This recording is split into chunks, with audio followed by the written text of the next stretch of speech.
Are you done vacuuming, Dad? Yeah. You sure? I'll ask if I can have another 30 seconds, but I'm good for now. My name is Ava Wild, and this is my tour story that I've thought of. And I was reflecting on my touring experience and was reminded of like the first extensive tour that I did. Well, for me, it was extensive. I think it's like 3 or 4 weeks long, and I went with Scott Pettigrew, another young musician from Regina who I'd met at a bow tie store. And we got to talking, and we're both naively ambitious about going on tour. We had a lot of really great shows out of the handful that we played, but the most memorable, and for not a good reason, was a show we played in Kelowna. We had already done a few shows all the way out to Kelowna, BC, and we were playing at the Habitat, and we pull up to this venue, and my friend was gonna meet us there, and we look outside, it's dark, there's all these garbage bags in front of the venue. It doesn't look like you enter from the front.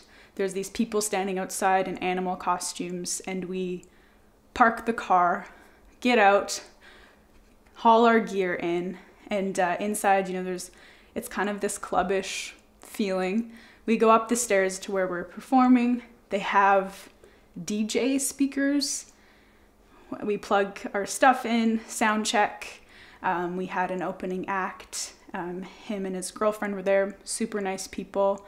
My friend showed up, we were talking and socializing, and then the manager guy was like, he came in to ID all of us, and at the time I was 18. This was our first show in BC, and in BC they were very more strict, so they like wristbanded me, stamped my hand, were like, you have to leave as soon as you're done. And they kicked my friends out because they were also underage, and they weren't gonna stamp them or wristband them, even though they'd come just to watch me play music. I hadn't seen them for a couple years.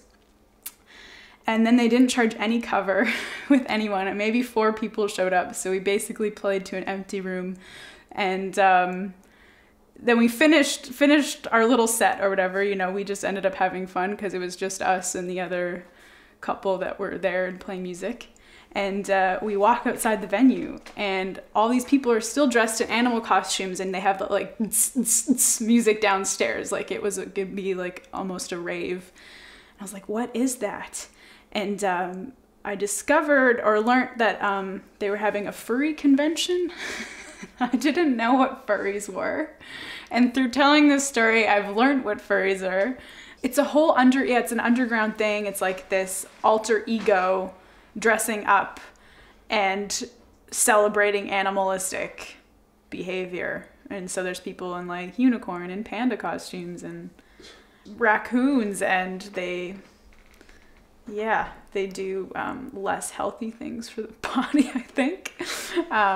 It didn't look, from my view, it was just very strange. I thought it was a Halloween party, but wasn't quite Halloween yet. So it was very confusing.